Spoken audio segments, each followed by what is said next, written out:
Okay, good afternoon. I was very touched by, I didn't catch what you called it, but your kind of motto for you as speakers? Creed. Your creed. It was just so beautiful. It really was. So that will set off all sorts of thoughts in my head this evening when I go to bed, but thank you for letting me hear that. I've actually been speaking for 28 years, thank you. But I only really accepted that I was a speaker in 2015 when I won an award as International Speaker of the Year for something called the Executive Connection in Australia. And they have a membership of 1,500 CEOs. And before then, I saw myself as a learning facilitator whose mission was just to help people on their journey of discovering more about themselves and other people. And this talk is really aimed at people who are still deciding where they want to go on the speaking journey, because I think there's a soft way of becoming a speaker as well. And sometimes you'll receive lots of advice over the time, and advice is helpful as long as you don't buy it all. So, it's really useful. I'm not trying to say anything that people say isn't, but there's just so many different ways to approach things. So, for example, I think that it's very easy to get drawn into sort of shoulds, like, you should have a Facebook page, and you should tweet, and you should write blogs, and you should write a book, and you should get as much stage time as you can. And that's fine if you do those things, but I haven't done any of those things. And I've worked in 20 countries, and I've had an amazing life. And I think that what I'm just suggesting is my speciality is working in depth, preferably for 3 or 4 days with small groups of people. 12 to 15 people. I've never advertised myself as a speaker, but sometimes I have been asked to speak, for 100 and odd people, but only by people who've seen me in that other context. So I don't have to market myself because, I'll tell you my marketing strategy, which is still going on actually. I decided that I would just do the first sessions for any company who were prepared to give me a try free. And the advice I received from quite a lot of people was, what a stupid idea that is. You're just devaluing yourself. They'll think you're desperate. I had all sorts of opinions on that decision. My view was, why should you pay for anything when you've got no idea if it's actually going to deliver? So I just said, look, I've got enough faith in myself that I'm prepared to give this time free, because if it does work for you, then you'll hire me again. And if it doesn't, you've lost your time, but you haven't lost anything else. And some of the organisations have employed me for more than 200 days as a result. That saves a lot of marketing. Yeah? Now, I think what I want to say to you, Paul was right. You do have to have a topic that you utterly believe in and that you've got a lot of knowledge in. Because in my experience, people are looking for 2 things. Nowadays, they're looking for depth of content. They want deep content. And then, yes, they also want it delivered in a way that they can relate to. Now, you can do that with great flair. But if that's not your personality, don't do it like that. You could just speak softly. The only thing is, people have to believe that you utterly believe what you're saying, because they won't let you into their hearts and minds unless they believe you're being sincere. So don't have an image of how you've got to be as a speaker.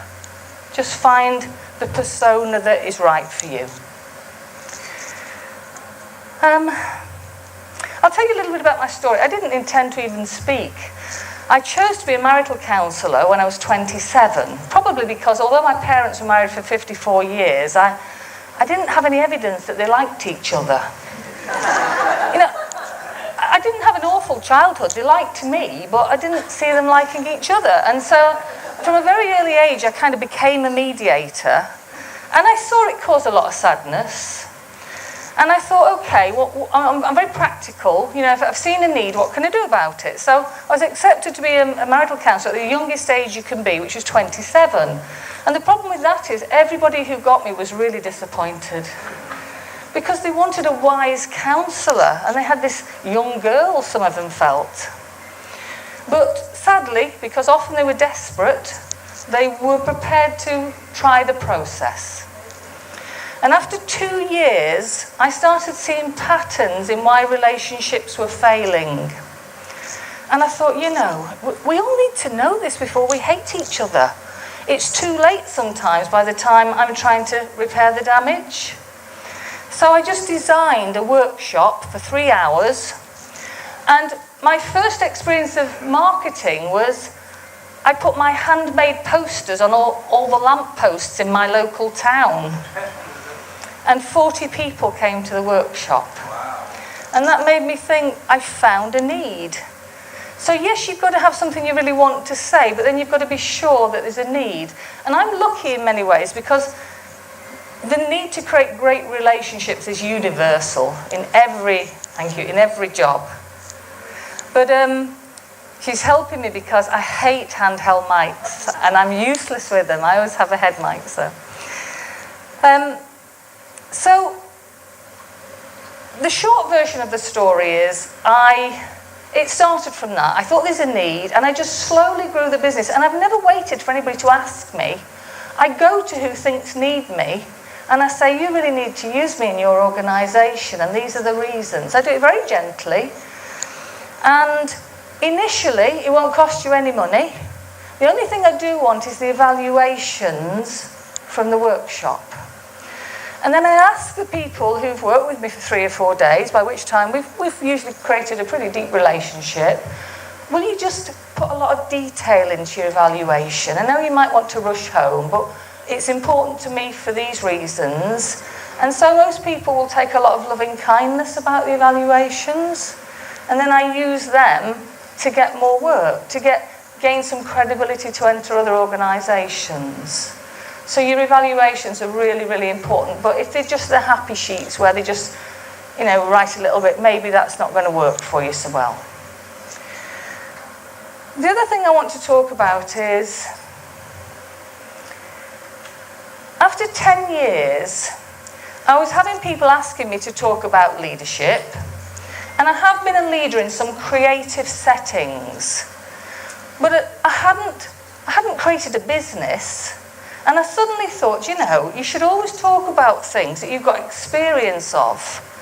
So I better create a business. So it took me 18 months to find a business partner, because business partnerships are notoriously awful. They're like a marriage without love. And having been a mediator for a long time, I kind of had worked that out. And I decided 2 things.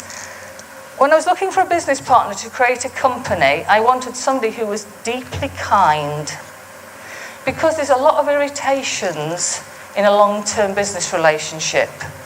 I wanted somebody who would let little things go, because if you assert yourself about everything that gives you a moment's annoyance, you become a pain in the bum, and nobody kind of wants to listen when something big comes up. But I wanted somebody who, when I had crossed the line in their mind, would talk to me privately and let me know I've got a blind spot and give me a chance to put it right. Because not abiding by those 2 rules, in my experience, is the death of relationships.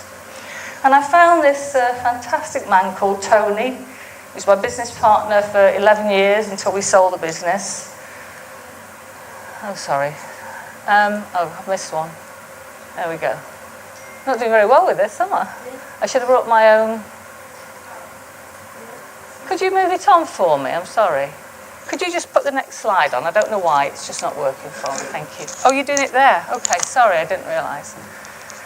So on your left, we have Tony. And we ran the company together for about 3 years, and then we invited Andy on the other side to be a shareholding partner.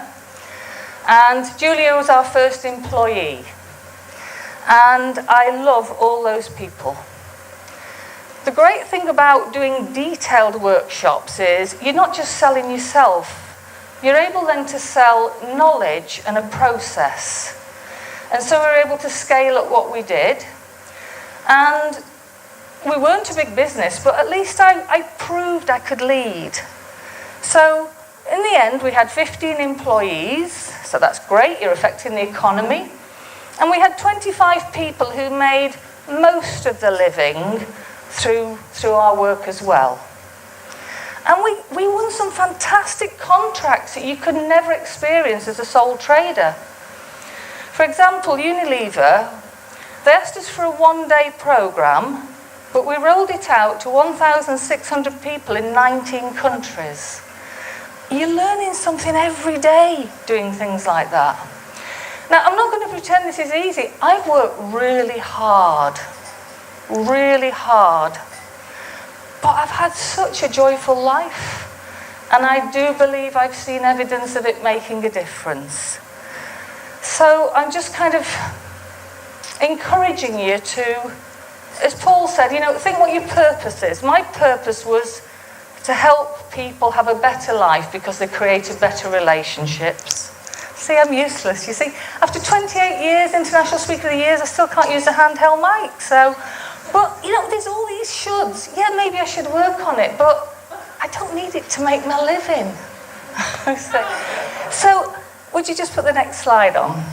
When we started to do well, basically, I can't know if you see it, the only photograph I've got, it's a derelict property, and it's really uninspiring, isn't it? But we decided, I didn't just want to build a team, I wanted to build an atmosphere. I wanted to put my money where my mouth is and create an atmosphere where people said, we felt fantastic. And I can put my hand on my heart and say that the people who work for us have said it was the best company they worked for. And there's a lot of worry and stress, but we managed to change this into the Oak Ridge Centre. My company was called Oak Ridge. And yeah, a lot of work, so. And a lot of people made that happen. It wasn't just me, a lot of people made that happen. And there were times when I couldn't sleep at night, and I was worrying that, we weren't going through a good phase and might have to make somebody I loved redundant and all of that. But the big thing was we loved each other. And when somebody was down, somebody else would pull them up. So maybe you wish to be a speaker and just go out and spread the message, and you will reach lots of people. But if you could build a team who can then spread the message, you'll have even more impact as well. I don't think I've made more money than anybody. I know that looks fantastic, but I wasn't ever really motivated that much by money. I did want to make a good enough living. That was important to me. But I don't charge masses of money for my courses. I charge what feels right for me. So I've still got 4 minutes left. I normally go over and you can't shut me up. But for now, I'll actually just stop, and please talk to me offline. I suppose my main message is trust your gut instinct. Take in what other people say. It always comes from kindness and the best intention. And sometimes it might not be right for you. Thank you so much.